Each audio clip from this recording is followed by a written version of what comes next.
Praise the lord. దేవుని నామానికి మహిమ కలుగును గాక. మా వర్తమానాలు విని బలపడుతున్న దేవుని ప్రియ బిడ్డలకు అందరికీ ప్రభువైన యేసుక్రీస్తు నామంలో శుభాలు తెలియజేసుకుంటూ దేవుని బిడ్డలారా, మరొక వర్తమానంతో మీ ముందుకు రావడానికి కృప చూపిన నా యేసయ్యకే మహిమ కలుగును గాక. ఆమేన్. చూడండి, ఇది లేకపోతే మన జీవితాల్లో ఏం జరుగుతుంది, అదే ఇది అంటే ఏంటిదనే మాటని మీకు తెలియజేయాలని నేను ఆశపడతా ఉన్నాను. సంఖ్యాకాండం 20వ అధ్యాయము 2వ వచనం సెలవిస్తా ఉంది దేవుని బిడ్డలారా.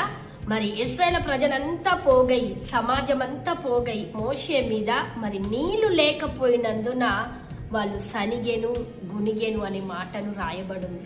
నీళ్లు లేకపోయినందున వాళ్ళు మోషే మీద సనిగారంట. నేనంటాను, మన ఇంటిలో, మన డ్యూటీలో, లేకపోతే మన పిల్లల జీవితంలో, మరి లేకపోతే మన భర్త జీవితంలో, ఉద్యోగం లేకపోతే, పిల్లలకు మంచి ఆరోగ్యం లేకపోతే, మన ఇంటిలో శాంతి సమాధానం లేకపోతే, నీకు గర్భఫలం లేకపోతే, నీకు లైఫ్ సెటిల్మెంట్ కాకపోతే, ఇంకేదో నీ జీవితంలో ఆరోగ్యము లేకపోతే నువ్వు దేవుడి మీద సనుగుతున్నావా, గునుగుతున్నావా? ప్రియ సహోదరి సహోదరుడా, ఎందుకు ఇది నీళ్లు లేకపోతే వాళ్ళు సనిగారట, గునిగారట. నేనంటాను, నీళ్లు పరిశుద్ధాత్మకు సాదృశ్యం, మొదటిది. రెండవది, నీళ్లు దేవుని వాక్యానికి సాదృశ్యం. దేవుని బిడ్డల వాక్యము నీలో లేకపోతే, ఆమేన్, వాక్యము నీలో ఉంటే నువ్వు సనగవు, గుణగవు. దేవుని బిడ్డలారా, ఇశ్రాయేలు ప్రజలు దేవుని ఆత్మలో లేరు.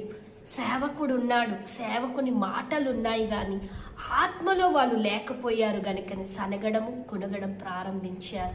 నేనంటాను, ప్రియ సహోదరి సహోదరుడా, నీ ఇంటిలో ఏమి లేకపోయినా, ఏమి ఉన్నా కూడా, నీ ఒంటిలో ఏమి లేకపోయినా, ఆరోగ్యం లేదా, సంపద లేదా, సమాధానము లేదా, ఐక్యత లేదా, ఏమీ లేకపోయినా సనగకూడదు. సంఘం మీద, సేవకుల మీద, దేవుడి మీద అంతకన్నా మీరు గుణగకుండా సనగకుండా ఉంటే దేవుడు అంటా ఉన్నాడు, నేను నిన్ను సమృద్ధిగా పోషించబోతున్నాను. ఆమేన్, హల్లెలూయా.